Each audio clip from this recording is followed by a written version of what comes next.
Hello students, how are you. आज की हमारी जो क्लास है वो what are the laws of radioactive disintegration, ये क्या होता है इसको हम सीखेंगे।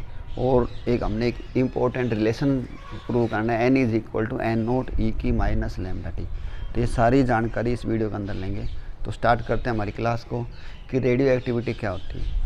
रेडियो एक्टिविटी एक ऐसी प्रोसेस होती है कि जो हैवी एलिमेंट्स हैं जैसे यूरेनियम, थोरियम, रेडियम, इनके अंदर से कुछ पार्टिकल्स निकलते रहते हैं और वो पार्टिकल्स होते हैं अल्फ़ा, बीटा, गामा पार्टिकल्स होते हैं। तो उनके बारे में ही ये नियम है सारे के सारे। रेडियो एक्टिविटी की जो प्रोसेस होती है, इसका पहला नियम है कि रेडियो एक्टिव डिसइंटीग्रेशन, इंटीग्रेशन नहीं लिखेंगे यहाँ पे, हम लिखेंगे डिसइंटीग्रेशन, क्योंकि वो एटम जो है वो ख़त्म हो रहे हैं।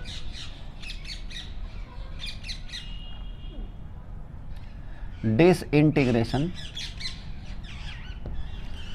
Radio active disintegration is a spontaneous का मतलब लगातार अपने आप होते रहती है, कंटिन्यूस लगातार होती रहती है, एंड इंस्टेंटेनियस प्रोसेस, और बहुत ही क्षणिक प्रोसेस होती है, बहुत ही जल्दी हो जाती है ये वाली। तो ये इसका पहला नियम होता है। और ये जो रेडियो एक्टिव जो डिसइंटीग्रेशन की जो प्रोसेस है is not affected by the external factors like magnetic field, electric field, pressure, temperature, गर्मी, सर्दी, बरसात, कुछ भी हो, ये डिसइंटीग्रेट होते ही रहते हैं। जैसे ऐसे समझो कि कोई एक रेडियो एक्टिव एलिमेंट है, ये उसके एटम्स मैंने दिखाए हैं, अभी टाइम है 0, यानी कि अभी काम शुरू होगा, ये मान के चलो अभी हमने रिबन काट दिया और ये डिसइंटीग्रेट होने शुरू हो गए। देखो इनकी संख्या कम हो गई है, समय भी चल रहा है, तो इसको हम बोलते हैं डिसइंटीग्रेशन। डिसइंटीग्रेट का मतलब होता है वो ख़त्म हो रहे हैं। दूसरा भाई ये नियम समझ में आ गया होगा। दूसरा नियम देखो, it's rate of emission remains same even though it's get chemically combined with other element। जैसे मान लो हम यूरेनियम को किसी और दूसरे एलिमेंट के साथ मिलाते हैं तो भी उनका जो रेट ऑफ एमिशन है वो सेम रहता है, यानी कि वो डिसइंटीग्रेट होते ही होते रहते हैं। तीसरा नियम है, no individual atom can emit alpha and beta particles simultaneously. कोई भी एटम ऐसा नहीं होगा, इनमें से कोई भी एक एटम ऐसा लें कि वो अपने अंदर से अल्फा भी निकाल दे और अपने अंदर से बीटा भी निकाल दे साइमल्टेनियसली। साइमल्टेनियसली का मतलब होता है एक साथ, ऐसा नहीं होता है, या तो वो एक बार में अल्फा ही निकालेगा या बीटा पार्टिकल निकालेगा। चौथा नियम हमारा, जब अल्फा पार्टिकल निकलता है उस एटम के अंदर से, जैसे ये एटम है, इस एटम को मैं पेरेंट एटम का नाम दे दूं कि इसके अंदर से जब अल्फा पार्टिकल निकल गया तो एक नया एटम बनेगा, और जो नया एटम बनेगा उसका मास नंबर और चार्ज नंबर, मास नंबर और चार्ज नंबर, तो जो मास नंबर वो 4 कम हो जाएगा और उसका जो एटॉमिक नंबर है यानी कि चार्ज नंबर है वो 2 कम हो जाता है। यही बात लिखी हुई देखो, when alpha particle is emitted, parent atom, समझ गए ना पेरेंट एटम कौन सा था, जो मेन वाला था, ये वाला parent atom changes to new atom whose Z is reduced by 2। Z means atomic number. किसी भी हम एटम को जनरली डियर स्टूडेंट्स ऐसे लिखते हैं XZA, ये उसका एटॉमिक नंबर है, ये मास नंबर है। And A is reduced by 4। जैसे ऐसे देखो कि X नाम का कोई रेडियो एक्टिव एटम था ये, और उसके अंदर से अल्फा पार्टिकल निकल गया, तो एक नया बनाया, देखो X की जगह हमने यहाँ पे Y लिखा है, और उसका जो चार्ज नंबर वो 2 कम है और मास नंबर 4 कम है। इसी तरह जब बीटा पार्टिकल निकलता है किसी एटम के अंदर से तो उसका चार्ज नंबर 1 बढ़ जाता है जबकि मास नंबर सेम रहता है, ठीक है।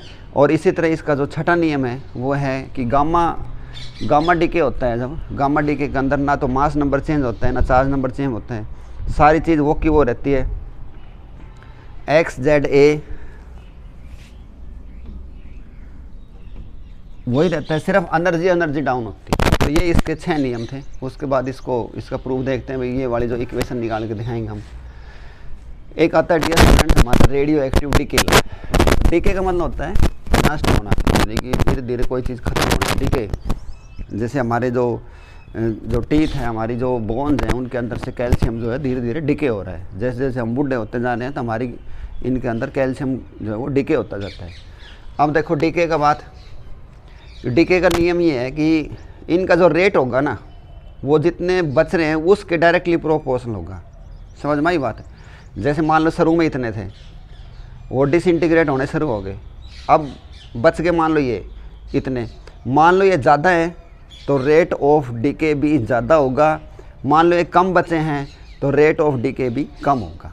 यानी कि ये सीधी सीधी बात लिख रखी है, ये रेट ऑफ डीके है dN/dt समय के साथ साथ, ये डायरेक्टली प्रोपोर्शनल होता है नंबर ऑफ एटम्स लेफ्ट, और माइनस का निशान इसलिए लगाया है क्योंकि उनकी संख्या कम हो रही है। ठीक है, अब देखो इसके स्टेटमेंट में हम लिखा है रेडियो एक्टिविटी के लिए क्या होता है, rate of disintegration at any given instant of time is directly proportional to number of radioactive atoms actually present in the sample at that time। उस समय जितने बचे हुए हैं उनके डायरेक्टली प्रोपोर्शनल होते हैं। सीधी बात यह है कि डीके रेट होगा वो डायरेक्टली प्रोपोर्शनल का निशान है, ये is directly proportional to number of atoms present in the sample at that time, या इनको ऐसे भी लिख सकते हैं number of atoms left undecayed, जो नष्ट नहीं हुए, जो बच गए वो वाले।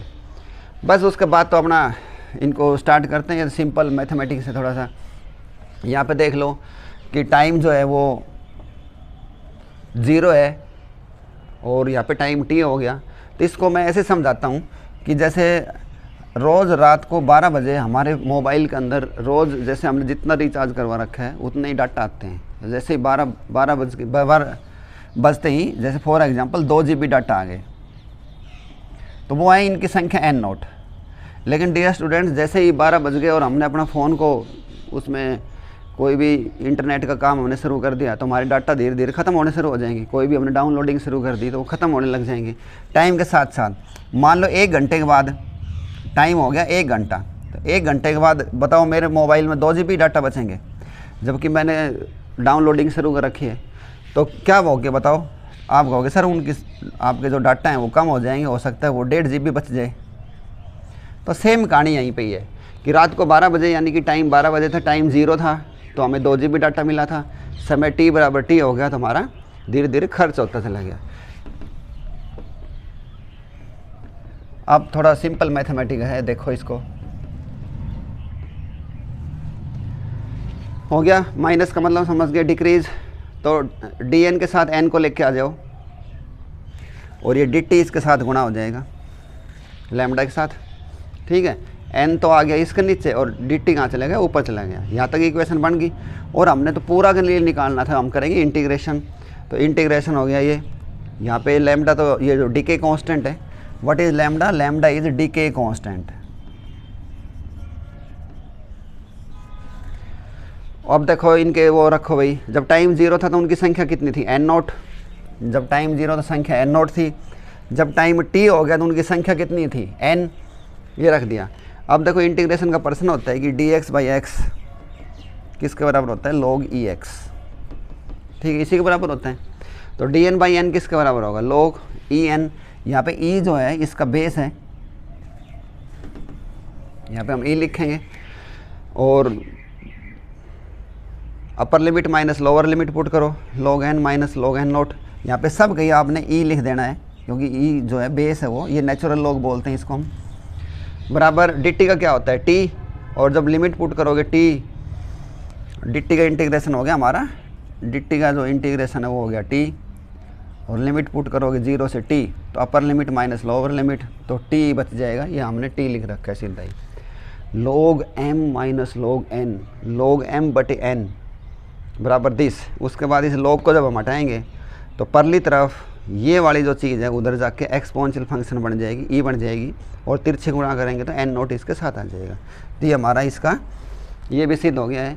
ये मोस्ट इम्पोर्टेंट पर्सन है हरियाणा बोर्ड का, पंजाब, राजस्थान, गुजरात सभी बोर्ड का। तो इसको अच्छी तरह इसके नोट्स बनाओ और इसको तैयार करो।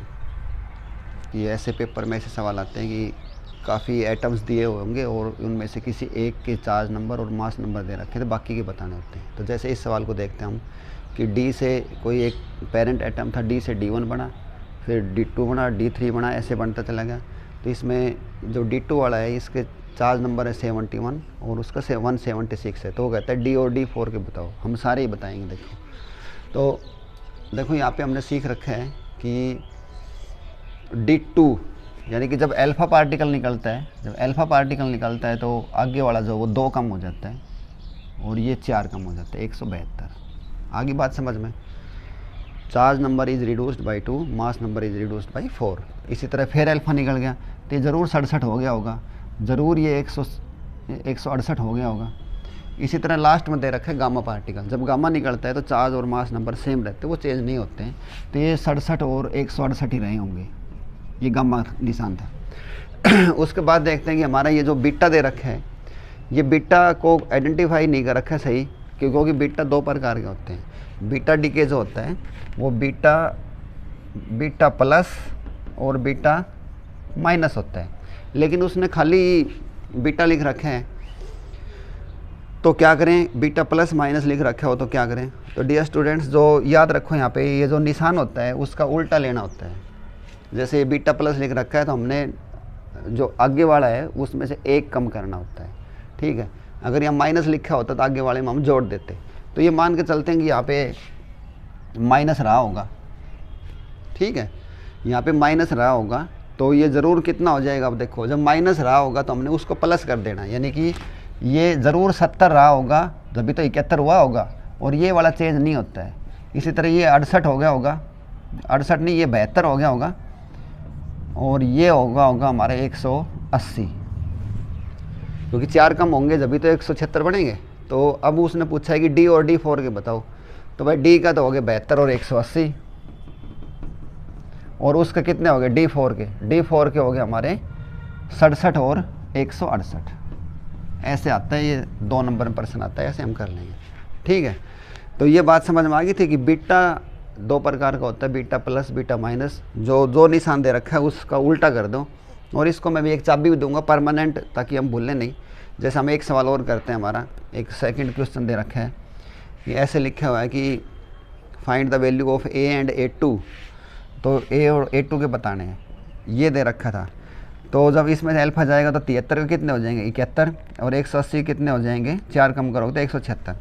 अब डियर स्टूडेंट देखो यहाँ पे बीटा माइनस दे रखे हैं, या तो बीटा माइनस दे रखे हो या -1E0। ये क्या होता है, इलेक्ट्रॉन ही है ये भी लेकिन ये इलेक्ट्रॉन न्यूक्लियस में से निकलता है जब डिके होता है। तो ये भी ये इलेक्ट्रॉन है, ये बीटा माइनस दे रखा है, तो माइनस दे रखा है तो यहाँ पे प्लस कर देंगे। तो यानी कि सीधी सी बात है, ये 72 रहा होगा, और ये तो चेंज होता नहीं है। समझ में आ गई। ये सेकंड क्वेश्चन भी हो गया है, वो कहता है ओ A और A2 के लिख कर दिखाओ। ये A के हो गए, ये हमारे A2 हो गए। अब थोड़ी चाबी को भी देख लेते हैं भाई, चाबी को भी देखते हैं कि या तो वैसे मेन चाबी मैंने बता दी कि अगर प्लस लिख रखा हो तो वहाँ आगे वाले को एक माइनस कर दिया करो, माइनस दे रखा हो तो आगे वाले को प्लस कर दिया करो।